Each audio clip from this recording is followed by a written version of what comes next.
大埔雲福苑火災之後，社會福利署咧好快速咁就推出咗一個叫做一戶一社工嘅措施，以回應受災人士嘅需要。今日咧就想同大家就住呢個措施咧傾兩句嘅。大家好啊，歡迎大家翻到嚟耶魯閒，一個同大家講耶穌嘅老人家，同講啲消閒娛樂嘢嘅頻道。我係 Raymond 啊。嗱，如果你有聽開我節目嘅朋友咧，都知道我正職係一個社工啦。咁但係咧，我係並唔係一戶一社工之列嘅。點解呢？就係因為你要成為嗰一班社工呢，就必須要受聘於社署嘅社工啦。咁我係受聘於 NGO 嘅，咁所以我就並冇就負責呢個一戶一社工呢個計劃嘅裏邊啦。咁所以你問我係咪有啲咩內幕料要爆啊？絕對唔係啦。老實講，有都唔敢爆啦。咁但係即係我就係其實我都只不過呢係就住大家都可以睇到嘅新聞啦，或者啲網上嘅資訊啦，咁同大家有啲嘅整合啦，同埋就住我自己個人係一個社工嘅身份，有少少分享咁樣嘅。咁但係即係正式講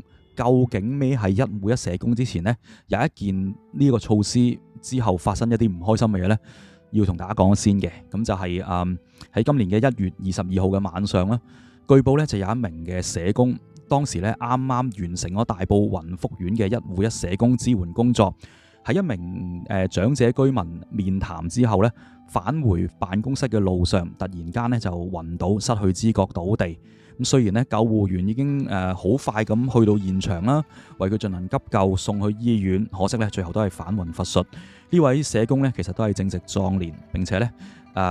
本身係有老婆有仔女，亦都係家庭嘅經濟支柱。暫時未睇到一單新聞咧有具體詳細咁講呢位社工同事嘅身份啦。好老實講，即係我都未曾喺官方嘅渠道得知到呢位同事貴姓。咁但係無論你認唔認識呢位同事都好啦，我相信每一個香港人聽到呢一件事都會覺得好痛心啦。而作為社工同業嘅我，亦都係好想藉住呢個機會向呢一位嘅同事致敬啦。咁其實一戶一社工究竟係咩嘅一回事呢？咁其實呢件呢，就係社會福利署喺應對大埔雲福苑5級火災時候啟動嘅緊急嘅支援機制啦，旨在呢就係為每一戶嘅受災家庭提供專屬且持續嘅支援。每一戶嘅家庭呢，會由一名社署嘅社工對接，並且呢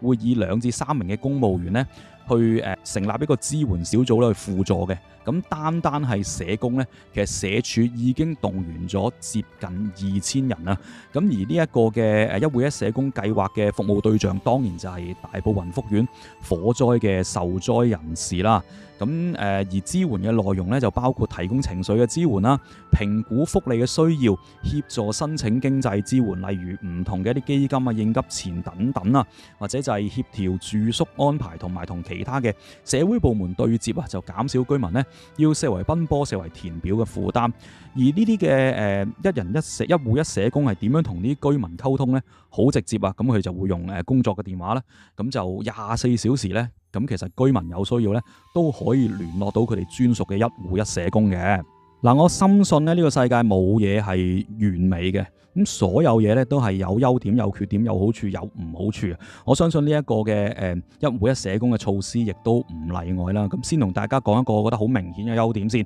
咁就係可以為受災人士提供到一站式嘅支援。咁我見到網上咧有一啲嘅批評咧，就話喂，如果真係咁一站式，咁你唔好要人登記啊嘛，登乜鬼嘢記啊，係嘛？即係你本身每一戶受災嘅人士，社署咪個社工落去咪點咯，仲要人哋登記，咁勞民傷財。嗱，其實咧我係贊成社署嘅做法嘅，因為我自己會覺得咧，無論一件事係幾咁好都好啦，咁總有啲人咧有需要有唔需要，有想要有唔想要噶嘛，係咪？咁如果你本身都冇需要或者唔想要一個咁嘅社工，到落去俾你啊，即係社工又唔知點，你又唔知點，其實都係盞搞嘅啫。咁所以我係唔抗拒登記呢樣嘢，大前提就係個登記咧，只要好簡單、好便利，一登記完就即刻開始提供到服務咧。咁我覺得呢個登記係成立嘅。而事實上咧，睇翻新聞嘅報導啦，咁其實咧有約莫1700戶嘅雲福苑嘅受災人士咧，有登記到即係呢個一戶一社工嘅措施。咁所以我相信絕大部分嘅受災朋友已經有登登記到，所以我估計應該唔係好複雜啊，係咪？咁所以我覺得登記係冇問題啦。而當你一登記到咗呢個一戶一社工之後呢，咁其實呢一位嘅社工呢就會幫你協調，即係你之後好多嘅一啲嘅文書嘅工作啦、行政嘅工作裏邊講緊嘅係申請唔同嘅福利啊，去揾地方落腳啊，或者一啲法律嘅諮詢啊，或者一啲賠償嘅一啲嘅資訊啊咁樣。咁我相信其實有部分頭先我講過啦，應該有一啲人係真係唔需要人幫手嘅，但係應該要幫手嘅人呢係唔少嘅。嗱，完全冇能力去處理到呢啲嘢有一班啦，即係可能有特別係長者朋友，其實佢真係唔識搞呢啲嘢嘅。咁但係有一班人，就算佢有能力去搞到，喂，屋企遭逢巨變，佢有心都冇力去搞啦。咁如果你諗下，即係呢一位嘅社工同事嘅出現，可以幫佢打點到奔波到唔同嘅部門，打點到唔同嘅繁文縟節嘢，其實係會令到即係呢一班嘅受災朋友咧係會覺得輕散好多。咁而呢一個措施嘅缺點咧，就係令到社工同事嘅工作量同埋壓力咧都會大增啦。咁嗱，我覺得我哋每一個作為社工嘅同業，我哋係絕對願意咧喺個社會咁大嘅事件裏邊咧去參與啦，去服務啦，唔會同我哋嘅工作計較嘅，唔會同啲災民計較嘅。但係亦都係因為咁嘅緣故咧，好老實講，除咗要接觸即係佢獲派咗嘅一戶一社工嘅服務對象之外，喂，你估個社工本身自己冇嘢撈嘅咩？佢自己何嘗唔係有好多 case 要跟？佢何嘗又唔係好多工作要做呢？咁樣，就算你話喂，而家大埔呢度大鑊啦，你跟咗大埔先，之後嗰啲嘢慢慢搞，講就咁講啫。其實我自己都係社工，我可以同大家分享社工嘅諗法。當然，我哋都會識得分緩急嘅，有緩急輕重嘅。但係所謂嘅緩急輕重呢，就係急同埋更加急。大埔嘅事喺當其時或者而家一定係最急嘅，每一日翻到去就搞咗大埔可以搞嘅嘢先。但係當搞完大埔，就算你去到好夜啦，差唔多收工啦，你翻到 office， 你都係會拎翻呢本身自己要做嗰啲嘢出嚟做埋先走。我相信大部分社工同業都係咁啊。點解呢？因為其實我哋嘅工作係對人嘅工作嚟嘅。大埔嗰班居民係人，我本身服務緊嗰啲都係人。當你而家大件事需要大，我做咗你嗰啲先，但係我本身接觸嗰啲人唔代表可以被忽視噶嘛。咁所以我相信大部分嘅同業都會希望完成晒手頭上嘅工作，唔好辜負任何一個我哋服務對象嘅期望，堅持完成自己嘅工作咧，即係盡量做到可以做完先走。呢個都係即係我哋過去做社工嘅 pattern 嚟。咁所以其實你諗下，我工作量同埋工作壓力都大啦，係咪？咁二來除咗好實際嘅工作嘅壓力大咗之後呢，我覺得呢情緒支援嘅工作呢，其實往往都會為社工嘅同業呢帶嚟同樣要承受極大嘅精神壓力嘅。即係你諗下，你接觸一個大埔雲福苑嘅居民，咁唔通係一個好開心嘅傾談咩？佢一定唔係同你講開心嘢噶啦，佢唔通同你報喜咩？係咪先？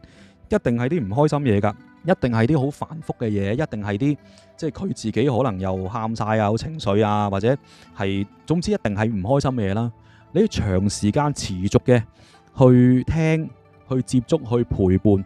我哋每一個同業都唔會同呢啲災民計較，一定會盡心盡力去幫佢嘅。但係喺呢個過程，其實自己都承受咗好多嘅負能量，好多嘅負面情緒。喺呢個時候呢，其實係好考嗰個社工同業嗰個嘅功力、嗰個經驗，即係能唔能夠去 relax 到啊、放鬆到啊，或者即係當完成咗一日嘅工作，翻到屋企係咪真係可以去擺低到呢啲嘅精神嘅壓力呢？其實都好考嗰個同工者本身嘅功力同埋經驗咯。另一個優點呢，就係我相信即係呢個一戶一社工，咁其實呢一位嘅社工呢，會好持續去關顧呢一戶嘅受影響人士噶嘛。咁喺呢個過程呢，一定會建立到一啲認識啦、信任啦同埋安全感嘅。咁我相信專屬嘅社工同業嘅陪伴同埋聆聽呢，能夠有效紓解到災民嘅彷徨同埋無助，提供到一個好穩定嘅情緒支援俾呢一班嘅居民啦。但係缺點呢，就係有機會造成一啲服務使用者一啲過分嘅期望，或者對呢位嘅專屬社工嘅依賴啦。咁其實災後嘅資訊咧係非常之急促嘅。好老實講，社工咧係未必所有嘅查詢咧都能夠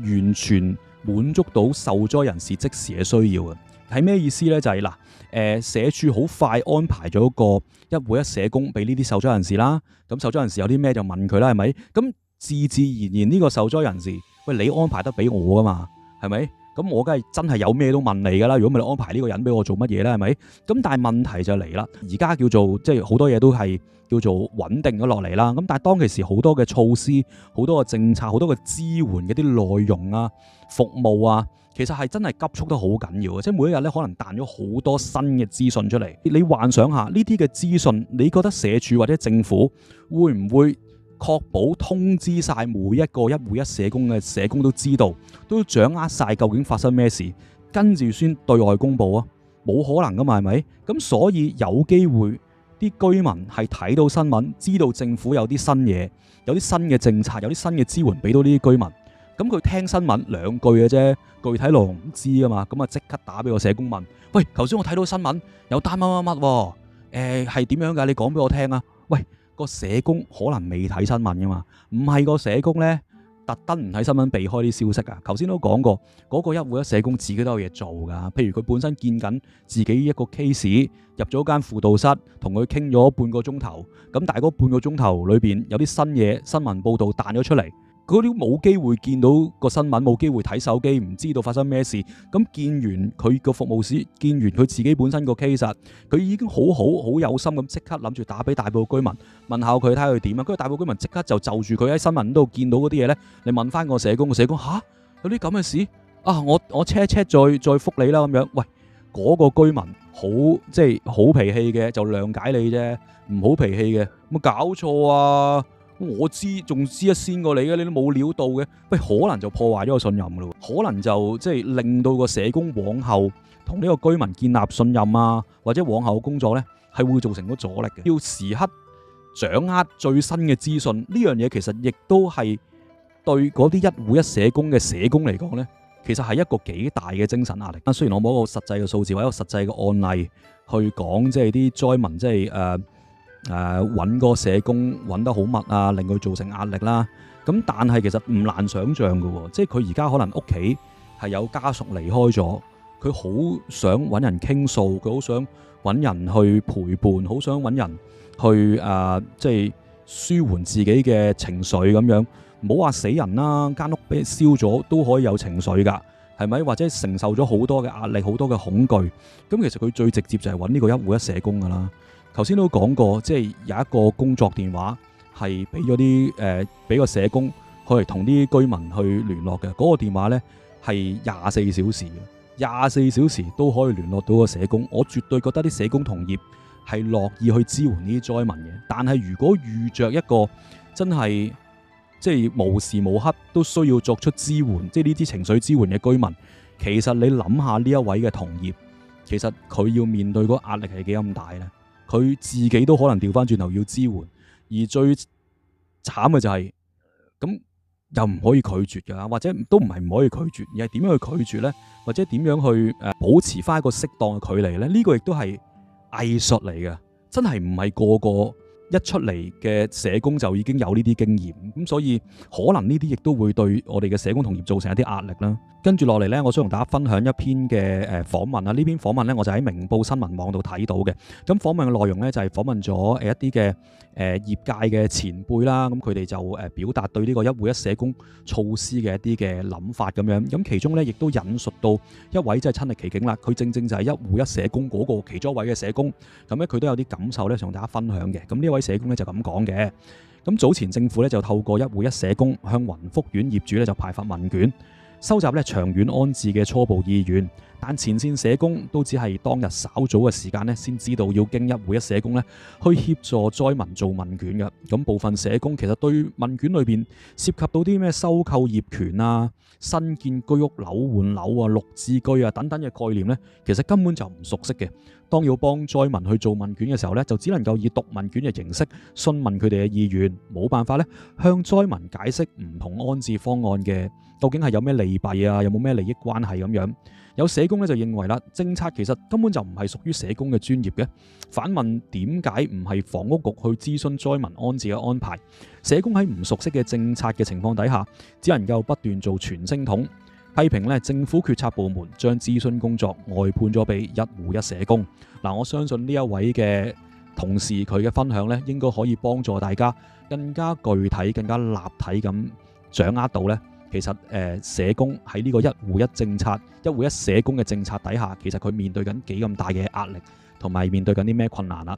講翻嗰位不幸離開我哋嘅社工同業啊，咁大件事即係當然政府唔會唔知道啦，咁亦都有一啲嘅高官亦都有啲回應，有啲表態嘅。咁勞工及福利局局長孫玉菡呢就表示，我代表勞福局呢就向佢嘅家人啦致最誠摯嘅慰問。社署呢事後已經即時聯絡咗佢屋企人，提供咗適切嘅支援，並且會繼續協助佢哋度過呢個艱難嘅時刻。公務員事務局局長楊何蓓茵亦都對呢個社工不幸離世表示哀悼啊，並且向其家人致最深切嘅慰問，正努力協助佢哋去度過咁悲痛同艱難嘅時刻嘅。我相信